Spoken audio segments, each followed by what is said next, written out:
todos bienvenidos a la cartelera Canal Cultural del Perú al mundo entero.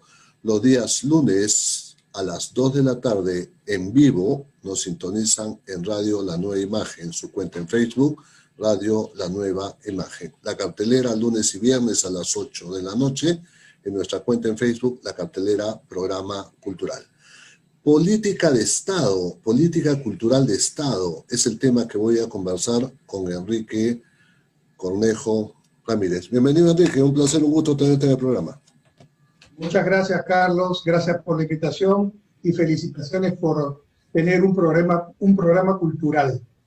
No debería ser algo, una felicitación porque debería ser lo normal, pero realmente en nuestro país tener un programa cultural y que tenga un tiempo ya en el aire y sostenidamente con gran perseverancia es un mérito y te felicito.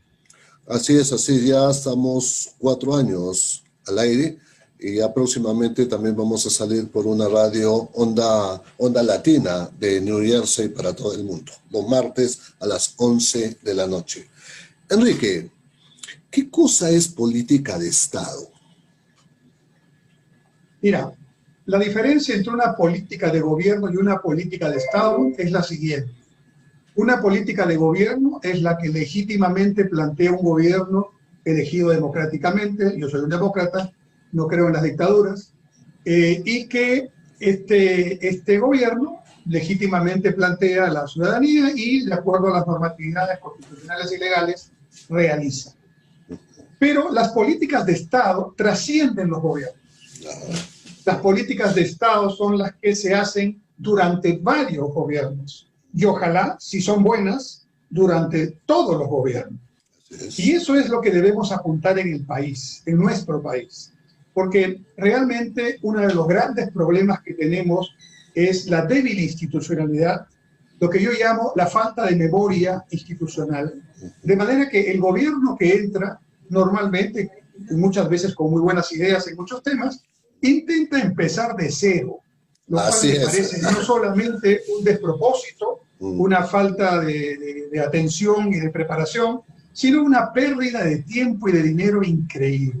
Sí. Se repiten cosas que ya se hicieron o se intentaron hacer antes, se paran proyectos que estaban bien desarrollados solamente porque lo hizo el gobierno anterior y se deja de pensar hacia adelante. Esa es la diferencia.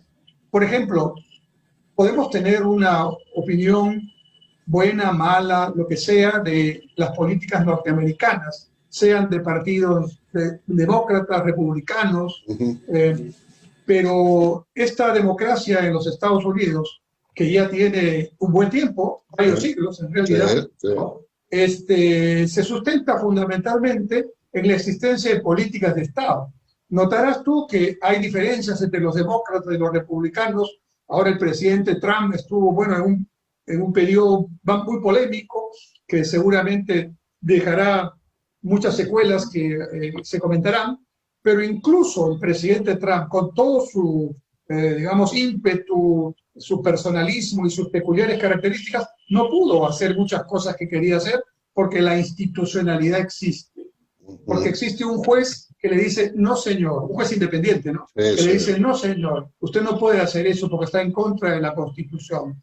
O hay un gobernador que le dice, no señor, aquí yo no voy a aplicar eso. Y entonces, como la institucionalidad y el balance de poderes funcionan en esa democracia, por ejemplo, en seguridad externa, en seguridad interna, en política exterior, no hay diferencias.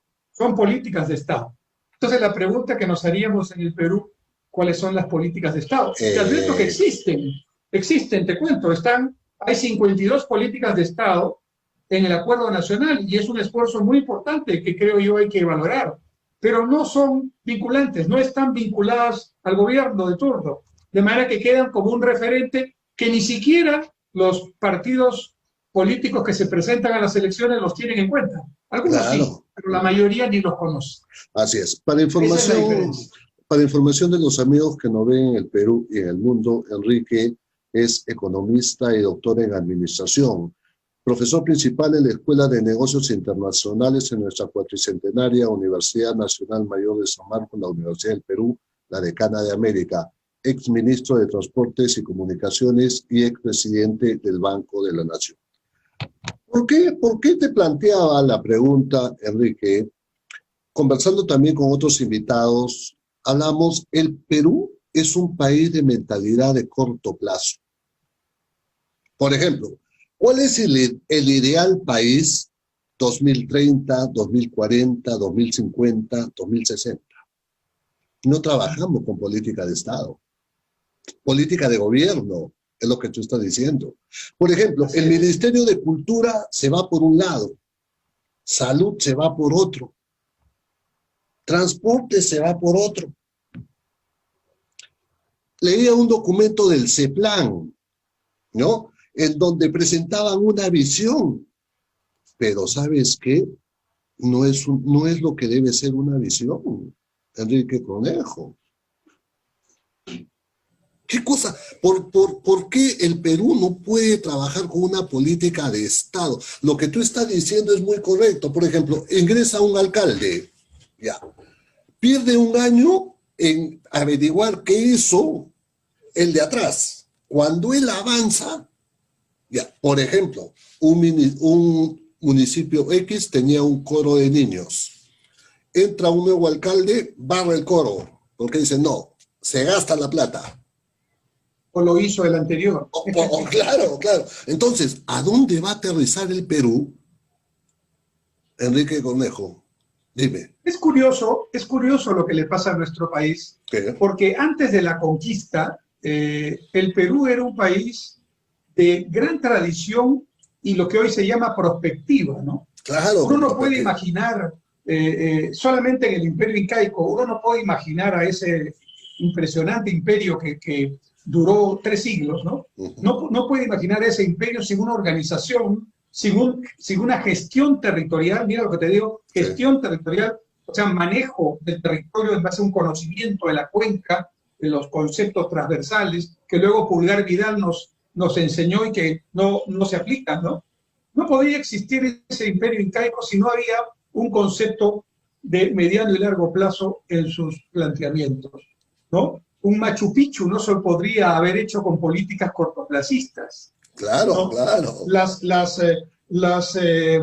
Los andenes peruanos que tienen una concepción no solamente agrícola y de ingeniería brillante en términos de provisión de agua, sino que además tienen un contenido que hoy llamaríamos ecológico. Esas piedras que están ahí sosteniendo esas tapias, cada andén, ¿no? En realidad tenían un efecto termorregulador. De día captaban la energía solar y de noche la proyectaban para combatir la helada, que es el principal problema del cultivo en el Ande. Entonces, pero si en los incas ya había esa concepción, con los descubrimientos históricos desde los 80, el señor de Zipán y todo lo que ahora sabemos, Caral, nosotros somos un país de 5.000 años de civilización, un país que ha vivido por siglos trabajando con concepciones de largo plazo. Incluso una vez estaba en un evento y un amigo que participó en la mesa pluridisciplinaria en la que discutíamos varios temas, mencionó el mito de Pachacútec. ¿Lo has escuchado alguna vez? El mito de Pachacútec. No. El mito de Pachacútec es un mito que señala que cada 500 años hay una gran evolución en el mundo, en la sociedad. Esa cosmovisión existía en el antiguo Perú. Entonces, con la colonia vino un parteaguas ahí, ¿no? Vino una concepción en la cual empezamos a ser un país con un modelo económico extractivista, de sacar los metales preciosos para llevarlos a Europa, ¿no? Y así, en base a eso, organizaron la colonia y lamentablemente Lima y el Perú fue el centro de ese desarrollo, entre comillas, mercantilista o metalista que trajeron los españoles en esa época. Entonces, el Perú desde antiguo, desde la colonia, no tiene una visión común. Fíjate que estamos celebrando el bicentenario. Sí. La pregunta que haríamos en la encuesta ahora, si podríamos hacerla virtualmente para que no nos contagiemos, ¿no? Y diríamos, ¿qué piensa usted del Perú? ¿Cuál es su visión del Perú? Visión es el sueño, el gran norte, ¿no? por ejemplo... El ideal, pues, el ideal país. Claro, por ejemplo, los bolivianos tienen un punto en común. Pueden estar en desacuerdo en cualquier cosa, pero están de acuerdo en que tienen que salir al mar. Así es. ¿No? Es el ideal, pues. Es su Claro. imaginario, Entonces, el imaginario.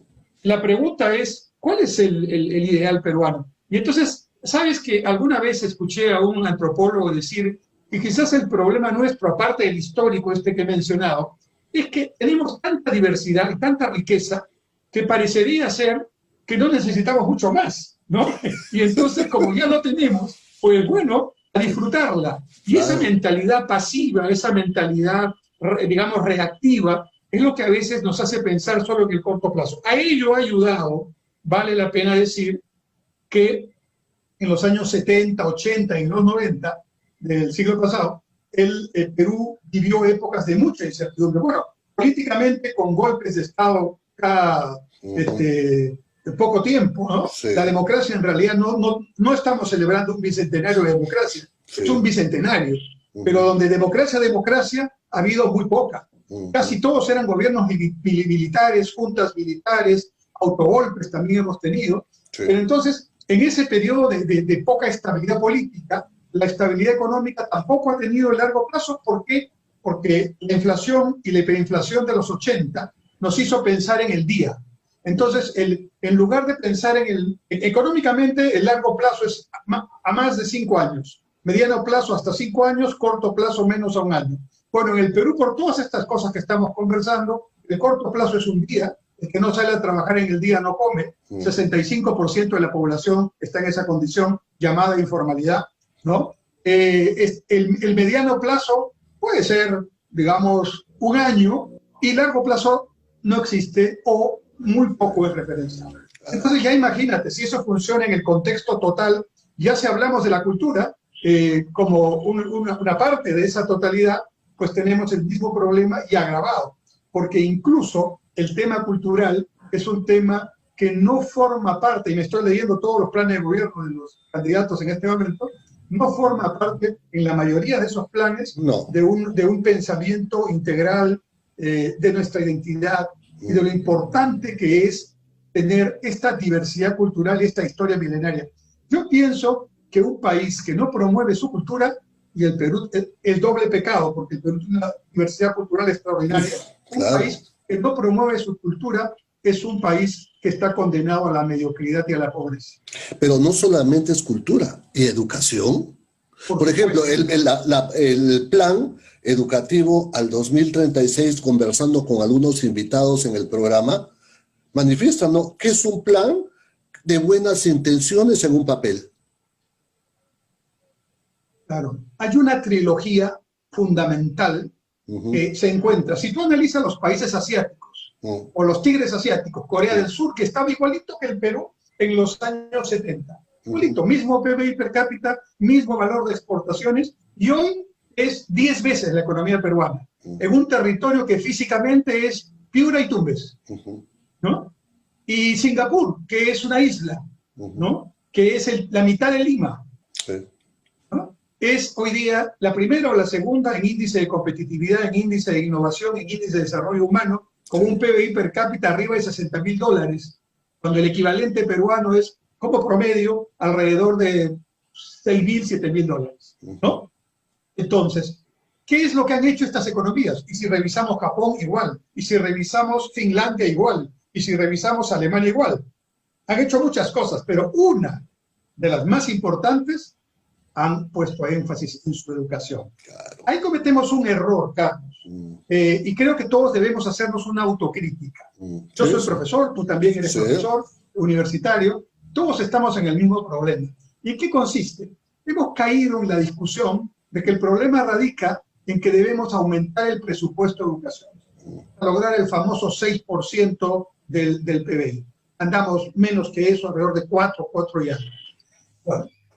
Bueno, y eso sí, está bien, hay que aumentar el presupuesto. Tenemos uno de los presupuestos más bajos. Ya ni hablemos de cultura, ahorita te digo las cifras. Pero el problema es, ¿para qué aumentar el presupuesto si lo que está hoy día con ese presupuesto no es bueno? Para mí, la educación tiene que tener 4 o 5 objetivos. El primero en este orden, tiene que ser una educación en valores. Los valores que a ti y a mí y a nuestra generación nos enseñaron. Ese curso de educación cívica que nos enseñaba a saludar, que nos enseñaba que cuando nos subíamos a un bus y venía una persona de edad, uno se paraba y le daba el asiento, que nos enseñó a respetar nuestros símbolos patrios y saber que cuando se cantaba el himno había que realmente tener un respeto por ese momento importante, a llevar la escarapela, a saludar adecuadamente en la calle.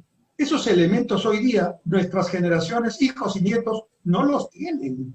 Y no es una cuestión de discusión ideológica, es un tema central, es un tema fundamental. Valores, mucha modernidad, mucho... Yo no soy pedagogo, tuve que estudiar una maestría en Administración de la Educación por los años que tengo en la docencia, pero como sabes, soy economista de profesión, de manera que respeto a la pedagogía. Pero si algo puedo decir como usuario de la educación, es que la pedagogía, por mucha transversalidad, por mucha modernidad, ha olvidado la profundidad y los valores. Entonces, primero, una educación en valores. Segundo, una educación para el trabajo. Hoy no tenemos la educación que había antes, los colegios agropecuarios o los colegios técnicos que te enseñaban un oficio. Tú salías ya no solamente con un certificado, sino sabiendo cómo trabajar en un taller, cómo trabajar como electricista, en el campo, cómo trabajar en tu pequeña parcela, que eran elementos básicos para la vida y el trabajo. Hoy día no existe eso. Tercero, una educación que estimule el pensamiento crítico, el pensamiento complejo. Porque mucha prueba PISA, donde por cierto no estamos tan bien, ¿no? Donde hay comprensión lectora y razonamiento matemático. Muy bien, pero ¿qué ganamos con comprensión lectora si no hay hábito de lectura? ¿No? La lectoría per cápita es baja. Pero ¿cómo va a ser alta o mediana si tú recibes estudiantes en la universidad como yo y son muy buenos?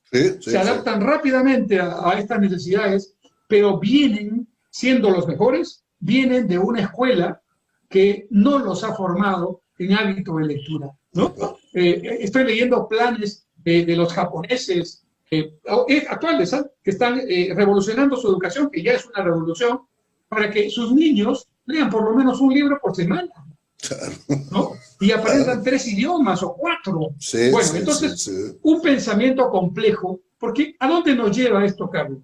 No solamente, en muchos casos, lamentablemente, a no saber leer, otros sabiendo leer, no comprender lo que se lee, no tener hábito de lectura, y lo más trágico es tener poca capacidad crítica de lo que se lee. Somos receptores solamente, por eso las redes sociales son extraordinariamente populares, porque reciben titulares muchas veces que no son ciertos, y quedó cero investigación, cero profundidad, cero razonamiento. Cualquier cosa que yo lea o vea o escuche, tiene que ser algo sometido a mi crítica, para ver si lo investigo, lo pienso, lo razono, y luego tengo mi propia opinión.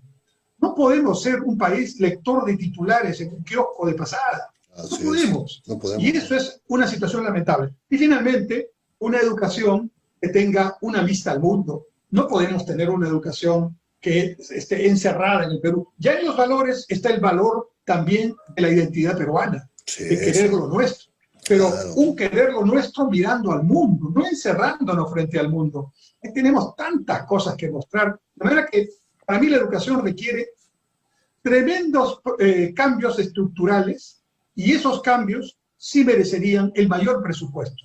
Y por supuesto los profesores. Mi madre fue profesora de educación. Conozco este tema desde niño. O sea, yo he estado cerca de los maestros. Conozco el apostolado y por eso quizás soy profesor universitario. Pero hay que reconocer también que este tema requiere no solamente de un espíritu, de un apostolado, sino requiere también de permanente capacitación. ¿Dónde está la capacitación? Cuando mi madre era profesora, entre enero y marzo de todo el país, bueno, era un poco centralismo, lo reconozco, pero hoy día no hay eso. Todos los profesores venían a las llamadas unidades escolares, hoy colegios emblemáticos, y estudiaban 2 meses. Les daban todo lo último y se iban con los nuevos materiales a preparar sus clases para el año escolar. Hoy día no hay eso. Y yo creo que no es culpa de los profesores. Tenemos ahí que trabajar en los contenidos, tenemos que trabajar. Pero volvemos al mismo punto, Carlos. Pero eso tiene que seguir un guión. Así como en el cine hay un guión, ese guión tiene que ser la visión. Pero dime, Enrique, veía un documento, lo tengo, la visión compartida de futuro para el Perú para el siglo XXI, el CEPLAN. Ya. Se supone que convoca profesionales de cierta trayectoria, que saben qué es lo que van a hacer, ¿correcto?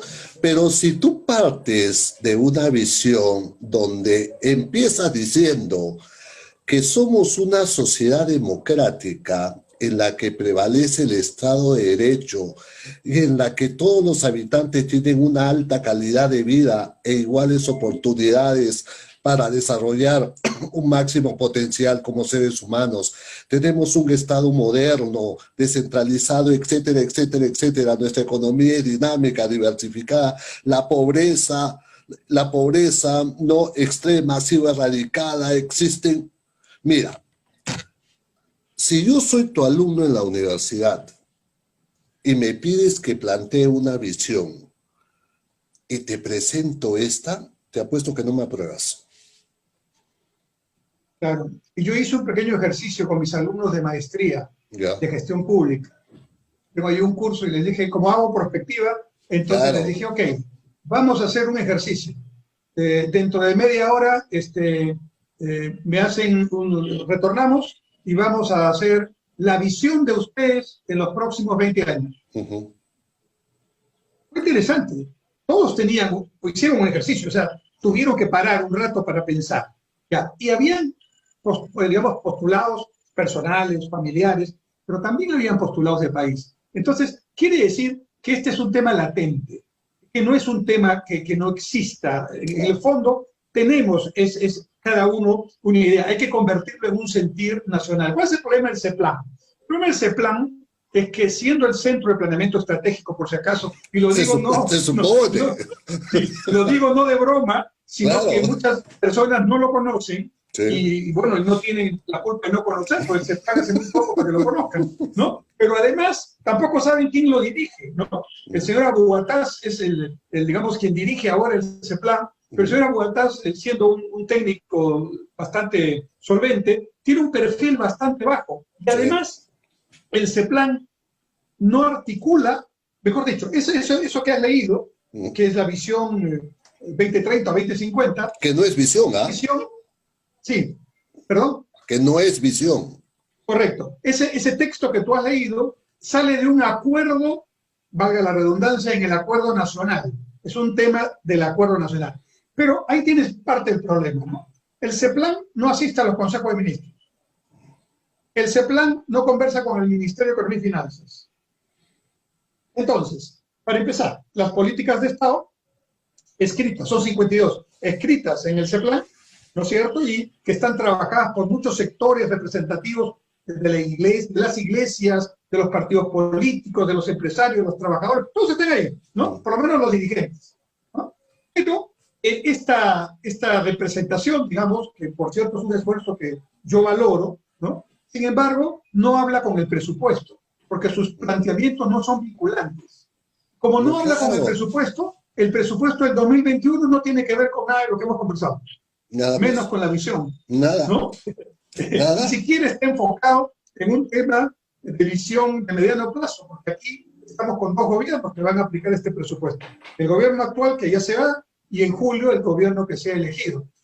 Entonces, esta falta de continuidad nos hace mucho daño. Nos hace mucho daño y creo que hay que empezar a hablar en voz alta para que esto sea un tema realmente de preocupación. Por ejemplo, el Ministerio de Cultura cumplió 10 años y tú cumpliste una labor importante en la construcción del Gran Teatro Nacional, Enrique, porque en ese momento era ministro de Transportes, ¿correcto? Sí, es cierto, sí. Okay. Y pusimos, déjame decirte, el tema cultural siempre ha estado en mi cabeza. Cuando fui presidente del Banco de la Nación, fundamos lamentablemente en la siguiente gestión ya no lo siguió, hicimos una fundación que se llama la Fundación Banco de la Nación para promover cultura, ¿no? Cuando estuve, antes de que lo liquidaran con el Banco de la Vivienda, trabajé dentro del banco con un grupo artístico que desarrollaba todos bailes y cantos en el Banco de la Vivienda, que además era nacional, y promoví eso. Entonces, sí, y cuando estuvimos en transportes, la línea 1 del tren eléctrico del metro tiene dos características vinculadas a la cultura.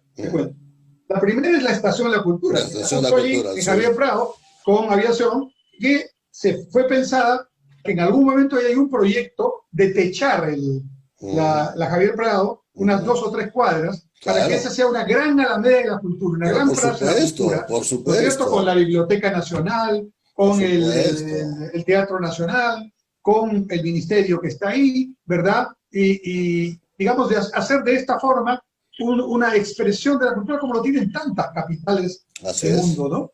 Bueno, la estación de la cultura.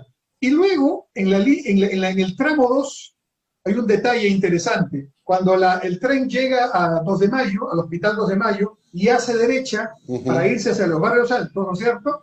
Llega al Presbítero Maestro. Sí.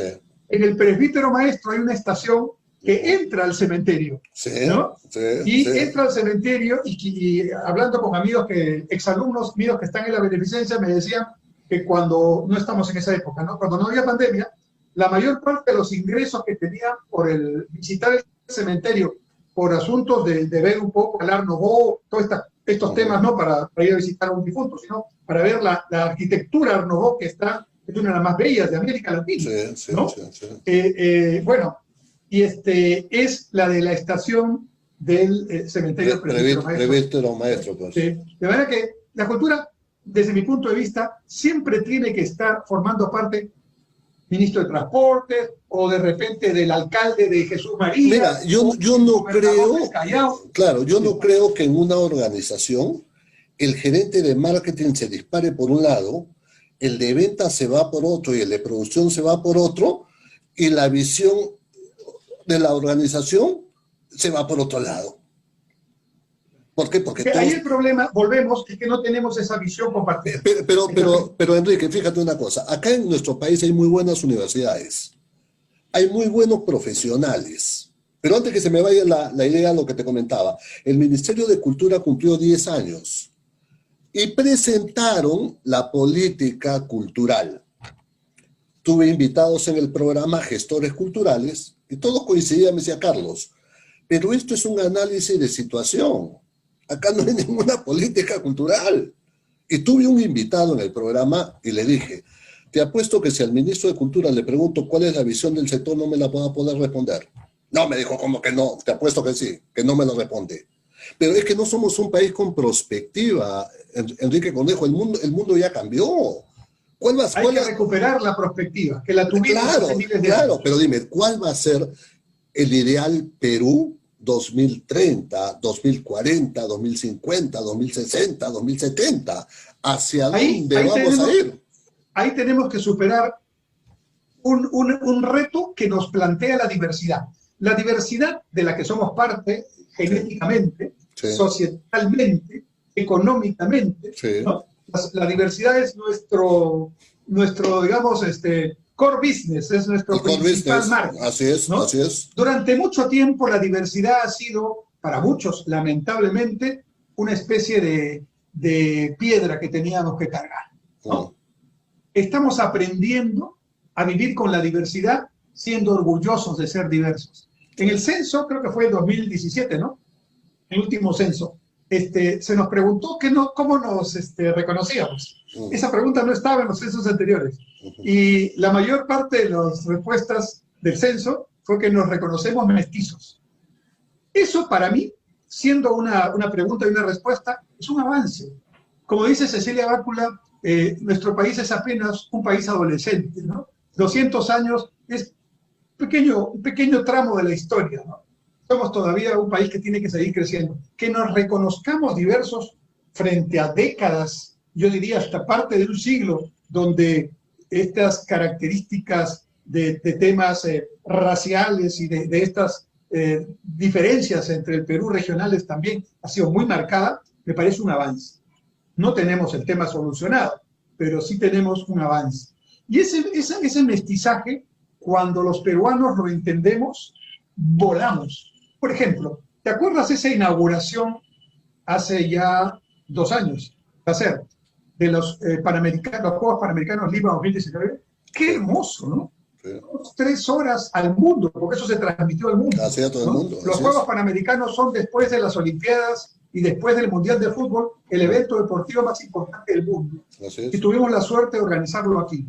Y bueno, aparte de la organización, que estuvo bien también, y de los resultados deportivos peruanos, que fueron muy buenos,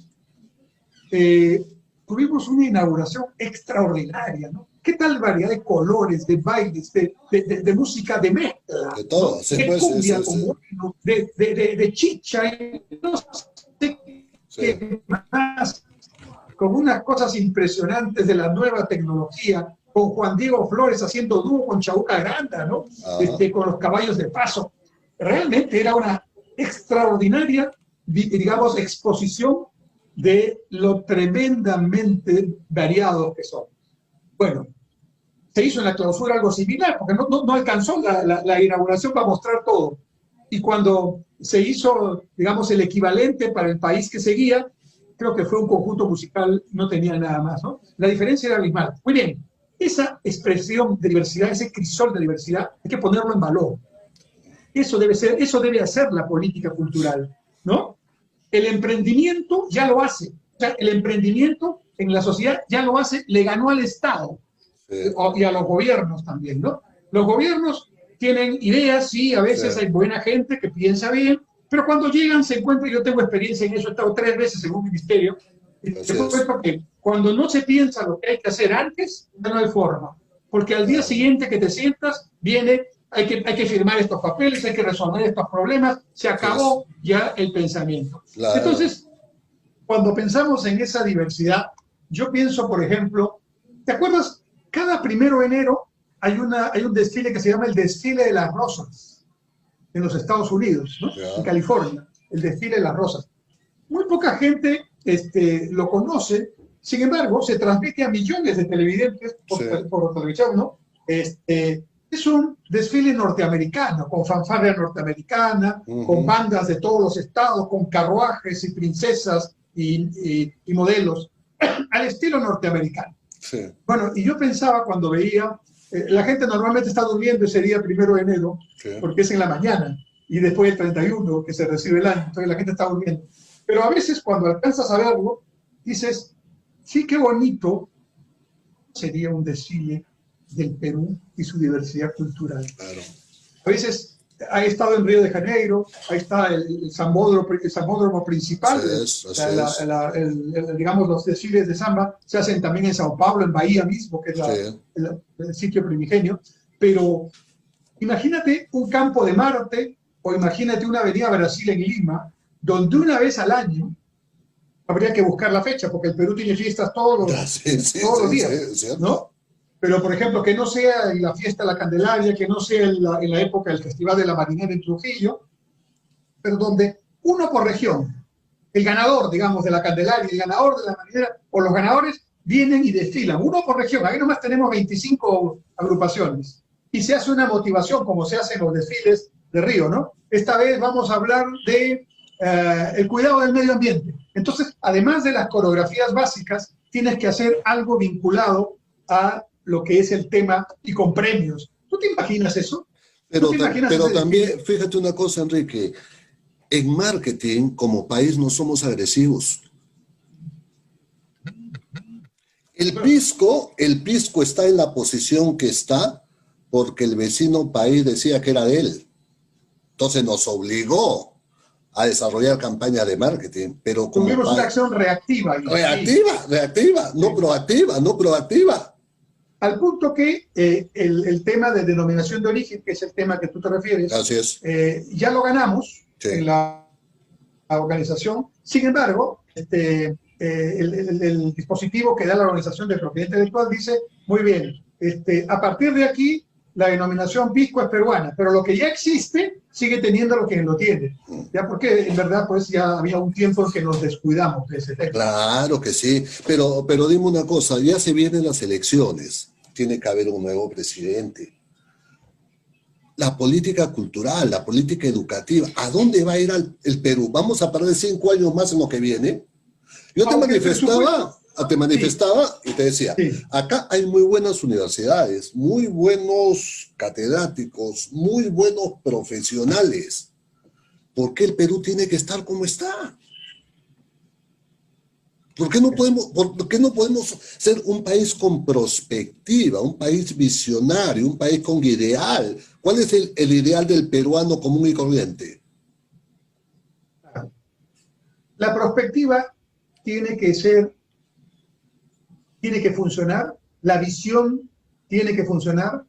Cuando un liderazgo que recupere confianza, que es el problema en el país, hay un liderazgo político que no tiene confianza, no tiene credibilidad, estoy hablando en general, ¿no? Y entonces, como ese liderazgo no ejerce su papel de liderazgo, entonces tenemos varias mentes que están pensando en diferentes cosas. Por ejemplo, para algunos ahora, el gran tema es cambiar la Constitución. Sí. Como si al día siguiente del cambio de Constitución se solucionaran nuestros problemas. Así es. ¿No? En algún momento fue pasar de la dictadura a la democracia. Estos años fue pasar de la colonia o del virreinato a la independencia. Hay un sueño fundacional, un sueño democrático, un sueño constitucional. Pero lo que nos falta es tener el sueño del país por independencia o independiente de todas estas culturas, ¿no? Así es. Y entonces quizás ahí la dificultad que te decía es que como tenemos de todo, ¿no? Entonces a veces decimos, bueno, ¿por dónde empezamos? Otros países lo han hecho mejor, quiero decírtelo, porque tienen menos. Bueno, claro, es más fácil, pues. O sea, Singapur, no por pequeño, sino porque no tiene ningún recurso natural. Tú sabes que en Singapur no tienen petróleo, pero tienen una isla que han creado donde están las mejores empresas petroleras del mundo, ¿no? En Singapur no tienen minerales, ¿no? En Singapur no tienen agua potable propia en la isla. El agua potable se lo compran por un tubo que yo he visto a Malasia. Sin embargo, son un país de primer mundo. Japón igual no tiene recursos naturales como nosotros. Sin embargo, han desarrollado tecnología e innovación y los cerebros de los japoneses, que es su mejor activo. Entonces, el problema es la abundancia, es uno de los problemas, la abundancia, porque hace que pensemos que ya estamos, como esa famosa frase que equivocadamente le atribuían así me enseñaron en el colegio a mí, ¿no? A Raimondi, ¿no? El Perú es un mendigo sentado en un banco de oro. Yo alguna vez he repetido esa frase también. Claro, y un día estaba yo en una clase, en mi clase del doctorado, y una alumna levantó la mano y me dijo, profesor, disculpe usted, pero usted está equivocado. ¿Qué? Esa frase no es de Raimondi. Le habla la directora del colegio Raimondi. Hemos investigado y Raimondi no tiene por dónde haber visto esa frase. Hemos revisado su bitácora, hemos analizado todo, y todo esto está en el colegio Antonio Raimondi, ¿eh? Y nos encontrado más de una frase que más o menos dice así, ¿no? Me faltan ojos para mirar todo lo bueno que tiene el Perú. Entonces, un personaje como Raimondi, un sabio, ¿no? Que tenía esta visión también de admiración al Perú, ¿cómo va a tener esa frase? Bueno, ¿quién se la atribuyó? Será una anécdota. Pero lo que sucede es que esa frase representa un poco un sentir del peruano por mucho tiempo, ¿no? Ya tenemos el oro, ya tenemos el gas, ahora tenemos el litio en la zona de Puno. Bueno, pues ya, ¿qué me toca? ¿No? No preguntamos cuánto tenemos que trabajar, cómo nos esforzamos para darle valor añadido a eso, cómo lo transformamos en riqueza para nuestra familia. No, quiero ahorita mi parte, más o menos, del asunto. Ahí tenemos un problema. Pero, por otro lado, si el liderazgo se logra recuperar, para mí ese es el primer punto. Pero lógico. Si el liderazgo se suele recuperar, ¿y cómo se va a recuperar? Actuando de otra manera, ¿no? Cambiando, porque el liderazgo no es gratuitamente que no tiene confiabilidad. El liderazgo político se ha ganado la desconfianza de la gente. Sí, de acuerdo. Entonces, yo creo mucho en los jóvenes que tienen que cambiar esto, y estamos en un periodo de transición, pero estos jóvenes que tienen que asumir su papel, ¿no? Con la asesoría de los más viejos, ya podemos asesorar, pero ya no estamos para ser nosotros, tienen que ser los jóvenes. Los jóvenes. Y estos jóvenes tienen que recuperar la credibilidad. Y como un liderazgo, tener la habilidad para conducir al pueblo peruano hacia una visión más o menos compartida. Porque la visión funciona cuando el sueño, el que está aquí, o sea, nosotros lo consideramos nuestro sueño. El líder entonces tiene que convencer de que esta situación futura es mejor que la situación presente. Y es posible. Segundo, el líder tiene que acompañar con el ejemplo a la población para llegar a ese objetivo. O sea, pero claro, el liderazgo tiene que hacer lo que Moisés hizo en el desierto, ¿no? Sí. Por 40 años, conduciendo a su pueblo. Claro que sí. Alguien, por ejemplo, creía que el programa La Cartelera era un programa de otro país menos el Perú. O sea, no, es un programa peruano. Cuando Podemos, por ejemplo, seguramente tú lo conoces mejor que yo, tantos actores, yo tengo amigos actores que en este momento están, la cultura y el turismo son los sectores más afectados por la pandemia, en términos económicos, porque va a pasar un tiempo todavía para que se vuelvan a hacer espectáculos masivos, va a pasar un tiempo, ¿no? Pero este tiempo que sirva de reflexión, teatro popular, teatro abierto en la calle, sin necesidad de tener el edificio del teatro, ¿no? Los teatro, espacios música, públicos, los espacios públicos. Y ahí pues conviertes la canchita de fulbito o conviertes a la comunal en un espacio de promoción cultural. Que ahora con las ventanas virtuales como esta, se puede avanzar mucho, hay que sacarle una ventaja a la crisis, ¿no? ¿Por qué el campo de Marte tiene que estar enrejado, por ejemplo? Sí, pues, sí.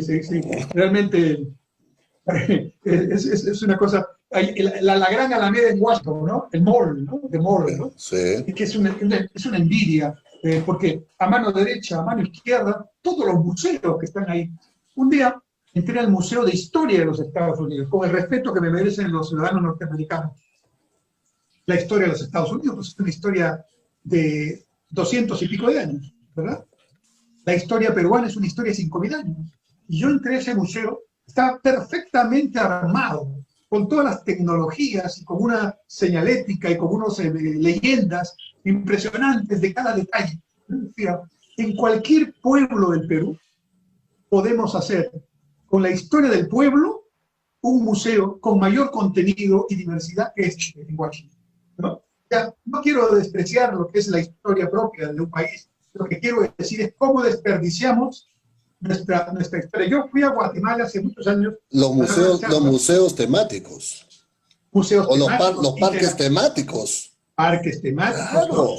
Por ejemplo, uno va en Estados Unidos a Epcot Center, que es un parque temático en Florida, ¿no? Donde están, alguien se le ocurrió, bueno, si no vas a la India, pues acá tienes, o a la China, aquí tienes la muralla china, ¿no? Sí, pues, si no vas no conoces Noruega, aquí tienes una especie de simulación de unas olas con los vikingos, ¿no? Full marketing. Y si no vas a México, aquí tienes una réplica pequeñita de la pirámide de Teotihuacán, ¿no? Entonces, yo pregunté, y me dijeron, nosotros les dijimos a Perú que también participara. Imagínate tener un Machu Picchu en pequeño ahí. Claro. Bueno, ¿y qué le respondieron? No, me dijeron que Perú había dicho que no tenía interés, ¿no? Bueno, entonces me fui a Guatemala, invitado a dar una charla en un evento que hacía la Fundación Friedrich Ebert, pero hablando que hace unos 20 años tranquilamente. Sí. Y como siempre ocurre, uno llega y le toca exponer, pero el expositor anterior se desfasó unos minutitos. Sí, pues, pasó a mi tiempo, digamos. Entonces me tocó escucharlo. Y me gané una parte de su conferencia que estuvo interesantísima. Era una conferencia sobre, me acuerdo hasta el título, el sello de calidad Yarché. Okay. Yo empecé a interesarme.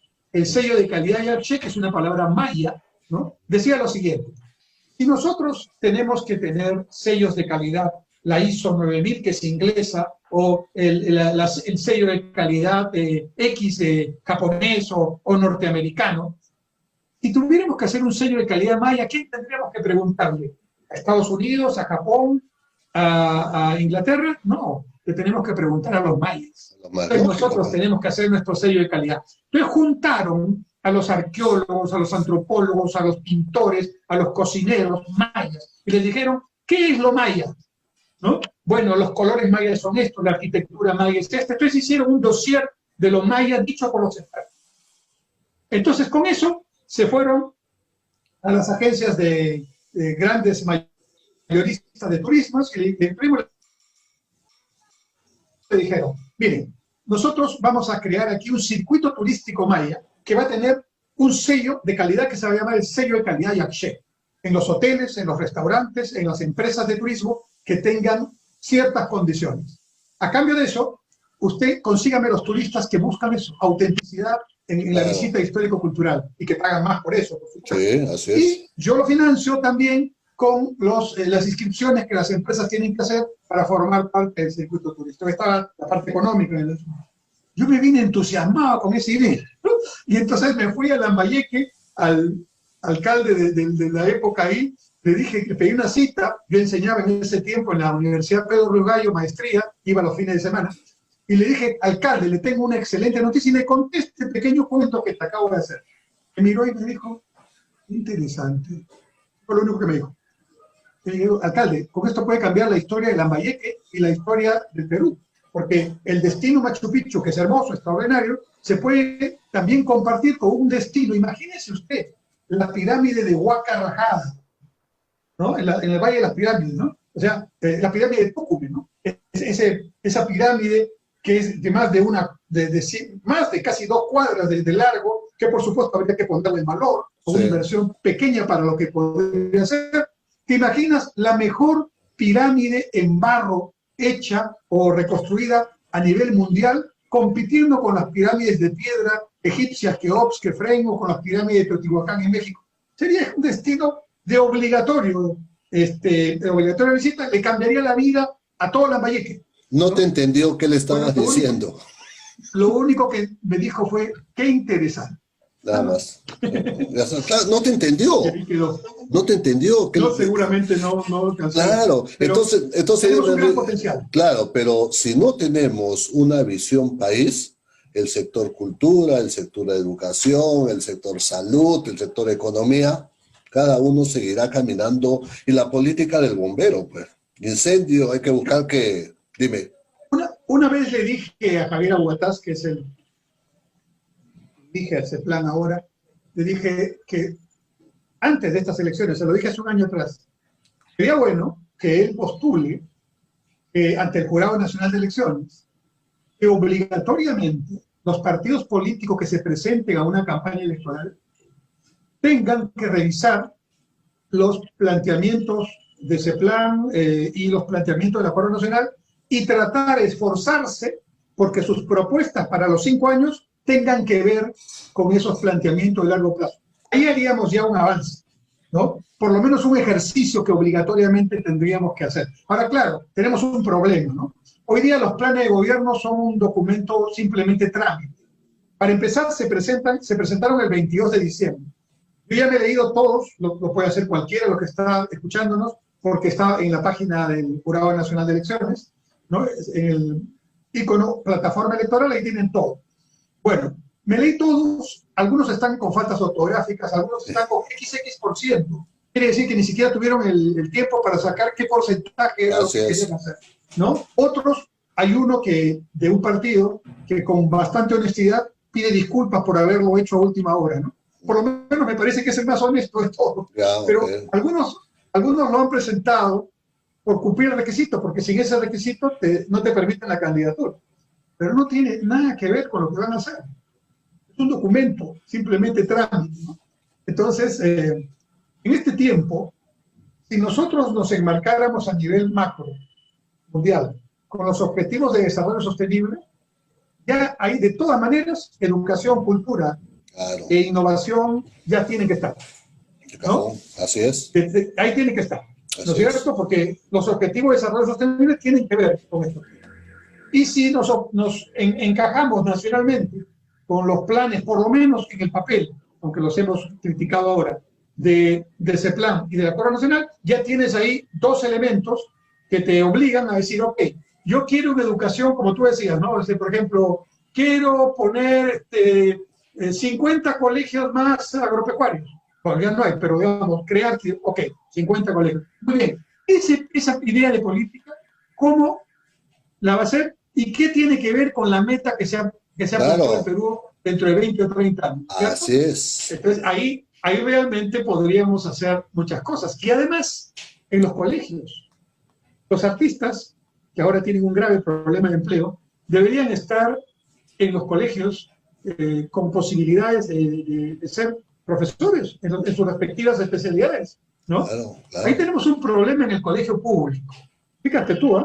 Es una discriminación. Los colegios públicos tienen la prohibición de que quienes enseñen en los colegios públicos no sean profesores pedagogos. Esa me parece que fue alguna concesión que se hizo en algún momento a los sindicatos de educación, ¿no?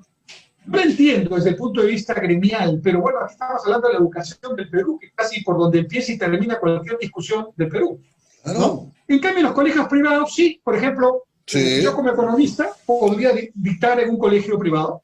Mis profesores, yo me hice economista porque el curso de economía política me encantó, ¿no? Y entonces, ¿por qué darle a los colegios públicos un estándar menor que las oportunidades que pueden tener los colegios privados? Mira, fíjate No me una parece- cosa. Mira, fíjate. Chevo Bayumbrosio, ¿ya? Un hombre con la trayectoria, enseña en el colegio de los Reyes Rojos. Correcto. Mira, Barranco. ya, pero fíjate la talla del artista que lo tienen de profesor en el colegio. Entonces, como tú dices, ¿no? ¿Y por qué el colegio Bueno, es que- público tiene que marginar? No puede ser. Pues no tiene sentido. ¿Por qué? Porque no se han puesto a pensar en estos temas. No, Mucha transversalidad. Mira, por ejemplo, nosotros estudiamos discúlpame, un curso completo. Sí. discúlpame, Enrique. Si en algún momento, claro, este programa no es político, es educativo cultural, y conversara con algún candidato, lo primero que le preguntaría es eso, pues, la política educativa y cultural, porque de ahí lo que va a salir el resto. Enrique, tú lo sabes, tú has sido ministro 3 veces.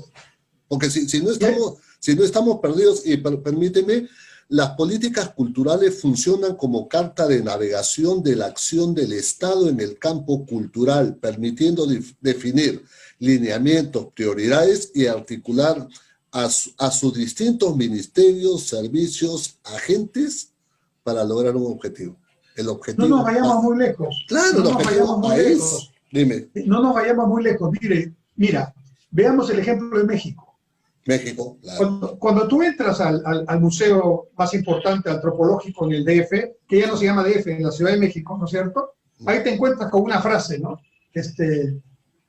Por mi raza hablará el espíritu. Que es como firmaban todos, no sé si lo siguen haciendo, pero firmaban todos en México. Por mi raza hablará el espíritu. La gran, toda una pared, así arrancada, una cosa majestuosa, ¿verdad? Y entonces tú te encuentras con la Plaza de las Tres Culturas en la Ciudad de México. Es un concepto de diversidad puesto en valor, ¿no es cierto? Ya no es teoría, ya lo están aplicando, ¿no? Y te pones a pensar en el cine mexicano de los años 50, que fue apoyado por una política deliberada del Estado mexicano, que quería, a través del cine, expresar la cultura mexicana, sus rancheras, ¿no es cierto? Todo. Los boleros también, ¿no? Y todos hemos vivido esa época, nuestra generación, escuchando y viendo películas mexicanas de todos los tipos. No te olvides, viva México. Claro. En todo lado, viva México. Claro. El nacionalismo.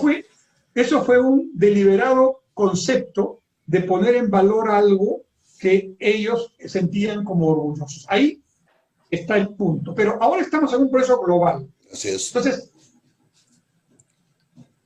¿puede un país diverso como el Perú mirar el escenario global con optimismo y sin buscar encerrarse? Yo creo que sí. ¿Sabes por qué? Porque una de las características de la globalización, o lo que hace que quienes hagan algo diferente puedan avanzar en lo económico, en lo social, es precisamente la diversificación. Michael Porter, el gran líder de la Universidad de Harvard de la competitividad, dice que hay 2 estrategias que se pueden seguir, ¿no? Las estrategias en precios bajos o las estrategias en diversificación o en enfoque segmentado. ¿Quiénes ganan? Los que se diversifican más. Claro. Y en Perú, ¿qué cosa es? un crisol de diversidad. Entonces, si algo tenemos para mostrarle al mundo, es nuestra diversidad, de lo que los extranjeros o no residentes cuando vienen al Perú se quedan asombrados. Porque aquí, en pocas horas y en pocos días, viven unas experiencias tan intensas y tan variadas que cuando regresan dicen, quiero venir de nuevo. ¿Y por qué? Por el pisco sour, por el ceviche, por Machu Picchu, sí, pero principalmente por ustedes. O sea, los que vienen de fuera nos valoran más que lo que nosotros nos valoramos a nosotros mismos. Ahí hay un problema de autoestima que hay que trabajar. La autoestima del peruano, pues, la autoestima. Eso hay que, ¿por qué? Porque creo que somos un país con una autoestima muy golpeada. Muy golpeada, no la mentalidad del triunfo. Sí, claro. Y con también algunos conceptos que hay que corregir, ¿no? Esto del palo encebado, ¿no? Una vez estaba en Bogotá, una vez estaba en Bogotá, en Colombia, y de pronto vi a todos en el televisor. Y dije, ¿estará jugando la selección de Colombia? No, estaba jugando su estrella, el delantero colombiano, que no recuerdo el apellido ahorita, que estaba jugando en el Real Madrid. Y entonces el gol de este jugador era el gol de Colombia. Claro. ¿No? Aquí podemos tener, por ejemplo, discusiones. Dicen que Pizarro, cuando ha jugado por la selección peruana, no ha dado lo mismo que en los clubes alemanes, ¿no? Y que para algunos es un poco pesado. Bueno, pueden haber discusiones. Pero a diferencia de los colombianos que gritaban el gol de su jugador como gol colombiano, a pesar de que no estaba jugando por Colombia, aquí el gol de Pizarro era gol de Pizarro. No, así es. Exactamente. Me aprecio, Enrique, para ir terminando esta agradable conversación, no va a ser la última también, porque hay mucho para conversar sobre educación y cultura. ¿Qué hay que hacer? Porque claro, hemos conversado bien, agradable. ¿Qué cosa hay que hacer? Porque el Perú tiene que cambiar. Ya no podemos trabajar con mentalidad de corto plazo. Hay que convocar, ¿qué cosa? Al CEPLAN nuevamente, hay que convocar al Acuerdo Nacional. El ideal Perú 2030, 2040, 2050, ¿qué vamos a hacer? Sí, para empezar, no cometamos el mismo error que estamos criticando. No pensemos que estamos en cero, ¿no? Es lo que acabamos de hace un momento de criticar. Entonces, veamos lo que hay. Yo lo que haría, no soy muy partidario por propia experiencia de crear nuevos ministerios. No. Yo sentaría al jefe de ese plan en el Consejo de Ministros. Claro. Y al jefe del CONCITEC en el Consejo de Ministros, o jefa, quien sea, para darle una coherencia, ¿no? Y le daría un sentido más vinculante a sus acciones, de manera tal que el ministro de Economía tenga que sentarse con ellos para discutir el presupuesto 2021 que va a presentar al Congreso, pero articulado con el plan que va en los próximos años. Ahí ya ese ejercicio no se hace en este momento y sería una primera cuestión que habría que hacer.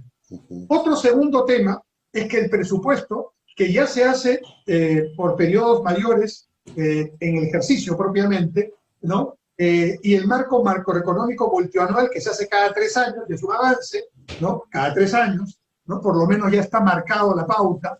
Entonces, yo lo que haría es que esos instrumentos de corto plazo se articulen obligatoriamente con el presupuesto que se está aplicando, de manera tal que yo soy el que maneja el presupuesto en la Dirección Regional de Educación de Lambayeque, ¿ya? Pero lo que yo haga o no haga tiene que estar amarrado con unas metas que van más allá de mi gestión. O sea, la mentalidad tiene que cambiar para que lo que yo tenga que hacer no sea solamente lo que me corresponde hacer en mi periodo, sino lo que necesita el país dependientemente del periodo. De manera tal que pasen las personas, pero los fundamentos queden. Así es. Los fundamentos queden, políticas de Estado. Claro. Y en el campo cultural específicamente, yo creo que hay que crear algunas bases. Por ejemplo, este tema del colegio profesional puede ayudar.